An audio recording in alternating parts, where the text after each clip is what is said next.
ঘরের কাজ বাদ দিয়ে এত টানা রোদে তুমি এই ছাদে দাঁড়ায় কি করতেছো? কি হয়েছে কি? এদিকে আসো। তুমি আবার ছাদে উঠে আসছো কি জন্য? আরে সামনের বাসার ভাবির তো হেভি কাহিনী ঘটে গেছে। কেন, কি হলো? গতকালকেই তো ওদের বাসায় দাওয়াত খেয়ে আসলাম আমরা। এইটাই তো, এই দাওয়াতই তো সবচেয়ে সমস্যার কারণ হয়ে গেছে। এই দাওয়াত না খাইলে তো আর বুঝতে পারতাম না যে আসলে কি কি হয়েছে? আরে সামনের বাসার ভাই তো ভাবিকে বাসা থেকে বের করে দিচ্ছে। কেন? ওদের তো এত সুখের সংসার, টাকা পয়সার অভাব নেই, তাহলে কি হলো? শোনো, ওই উপর থেকে টাকা পয়সা দেখে সুখ বিচার করা যায় না, ঠিক আছে? আর টাকা দিয়ে কখনো সুখ হয় না। এটা আজকে ওদের দেখে খুব ভালোভাবে বুঝে গেছি। কালকে কি দেখলা, ঢাক ঢোল পিটা অ্যানিভার্সারি করতেছে, ছাদে প্যান্ডেল সাজায়, লাইটিং করে। হ্যাঁ, কি কত আনন্দ ফুর্তি, কত আনন্দ ফুর্তি, নাচ গান হলো। সব আজকে শেষ। ওই যে ভাবির বাপের বাড়ির লোকজন সব আসছে এখন আবার। কালকে আমরা যে দাওয়াত খেতে গেলাম, হ্যাঁ, ছাদে এই যে আমরা পাড়া প্রতিবেশীরা ছিলাম, ভাবির সব ফ্রেন্ড সার্কেল ছিল, ভাইয়ের ফ্রেন্ড সার্কেল ছিল, ভাবির বাপের বাড়ির এমন কোনো আত্মীয় নাই, চাচা মামা খালা ফুপুর থেকে শুরু করে এমন কেউ নাই যে আসে নাই গতকালকে। দেখছিলা এটা? হ্যাঁ, সবাই তো আসছিল, তা কি হয়েছে তাতে? এই তো সবাইকে কবজি ডুবায় খাওয়াইলো, মানে এত ভালো আপ্যায়ন করলো যে পরাণ ভরে গেছে। হ্যাঁ, তার মাঝখানে আমি তো কত সুন্দর খাইলাম, আমারই তো। হ্যাঁ, শোনো ঘটনা, তার মাঝখানে ভাইয়ের বাবা মাকে তুমি কি দেখছো?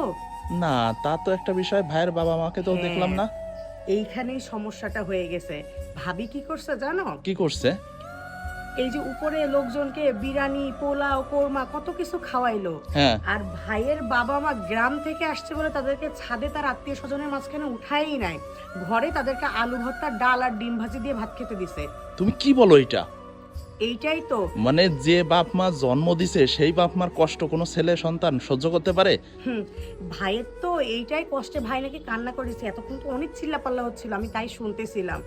আর এরকম কাজ নাকি ভাবি আজকে প্রথম না, এর আগেও করছে। কাজের মহিলাটা আজকে সব সত্যি কথা বলে দিয়েছে। ভাইয়ের বাবা মা আসলে নাকি ঠিক মতন খেতে দেয় না, ভালো কোনো কাপড় চুপড় ভাই দিতে বললে তাদেরকে সস্তা কাপড় চুপড় ভাবি কিনে দেয়, আর সেই টাকা দিয়ে উনি ফুর্তি করে বেড়ায়।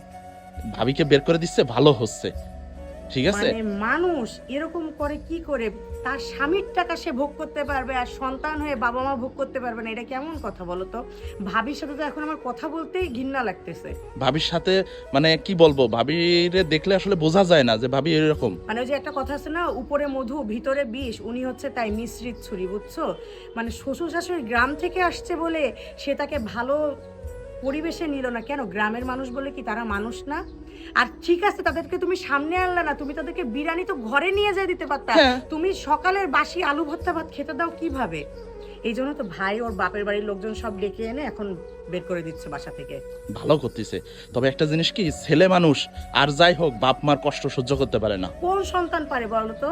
মানে আমি একটা মেয়ে হয়ে তো ওনার প্রতি আমার ঘৃণা জন্ম নিয়েছে, সেখানে তার বাবা ভাইয়ের বাবা মার সাথে ঘটছে, তো ভাইয়ের বাবা ভাই যে বের করে দিবে এইটাই তো স্বাভাবিক ব্যাপার।